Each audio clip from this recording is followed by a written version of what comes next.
Yanjing goes to John's clinic para sa operasyon ng jawline. Dahil malapit na siyang ilagay sa ilalim ng general anesthesia. Tahimik na tinanong siya ni Yo John kung ano ang ginawa niya sa aking oh no.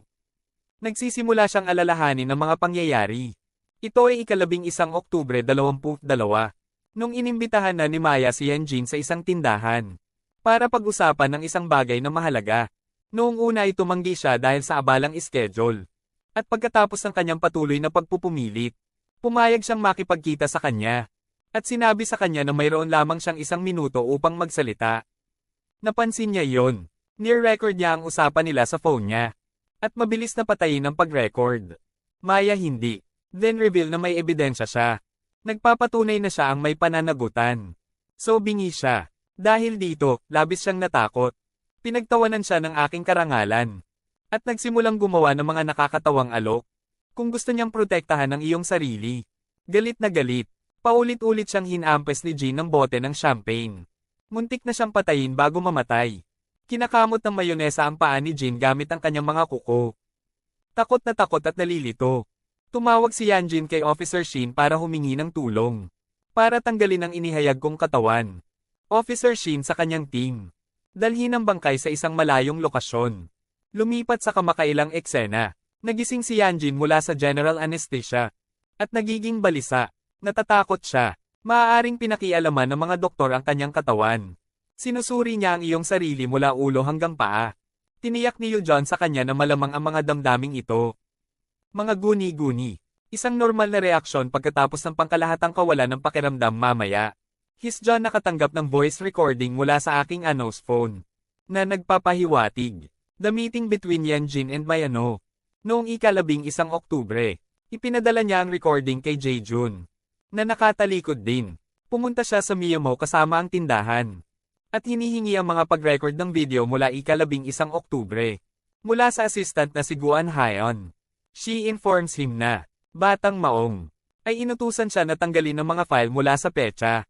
At sumunod siya. Gayunpaman, tala niya yon. Maaaring nasa junk bin pa rin ang mga file. Sa loob ng 30 araw. Bago tuluyang matanggal. At mangangailangan ng isang propesyonal na ibalik ang mga ito. Jae-hunyo noon. Kumonsulta sa isang propesyonal. Upang makatulong na kunin ang mga videotape. Ang propesyonal ay abala at nagsasabi. At aabutin ng 1 linggo. Jae-hunyo gayunpaman. Nag-aalok sa kanya ng malaking halaga ng pera upang makumpleto ang gawain. Sa loob ng 3 araw. Dahil sa pagmamadali ng sitwasyon. Hinala ngayon ni Jae-jun si Yanjin na mamamatay tao. Nagtatapos ang relasyon niya sa kanya. At niyaya si Hae-jun sa bahay niya. Iminungkahi niya na siya ay maging asawa. At alagaan ang kanyang kaluluwa para sa kanya. Pumayag naman si Hae-jun at nagsimula na sila ng intimate relationship. Samantala, Hai at ako, habang nagmamadaling pumunta sa airport. Upang magpaalam sa kanyang anak na babae. Na nangunguna sa amin para sa kanyang pag-aaral.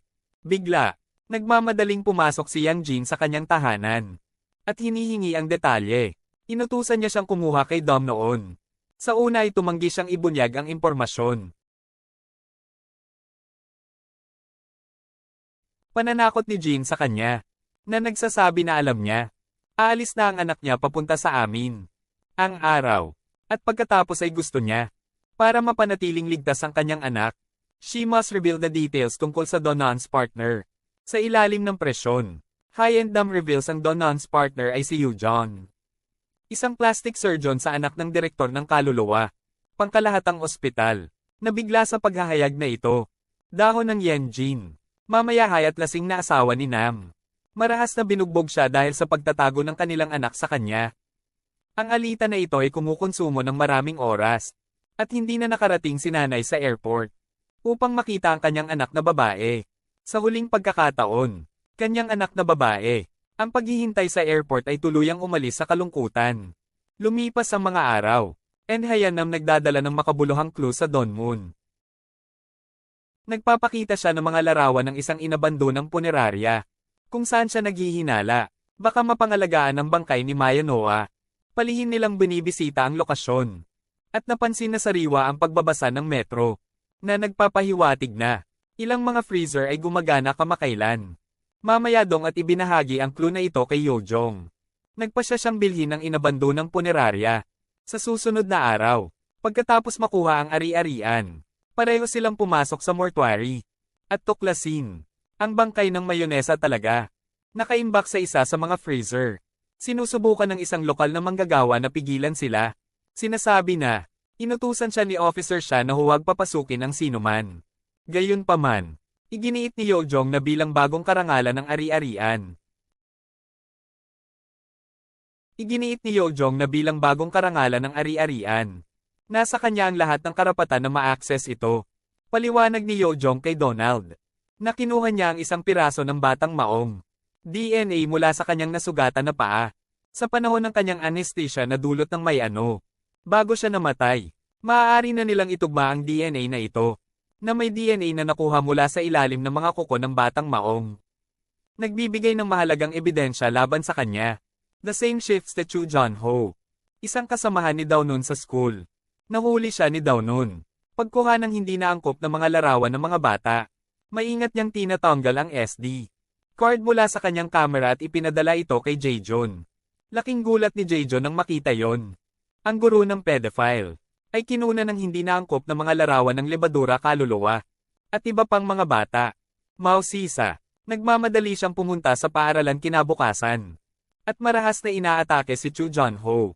Sa harap ng lahat, nasasaksihan ng Yeast Soul ang brutal na bahagi ng Jae-jun at nagiging takot sa kanya.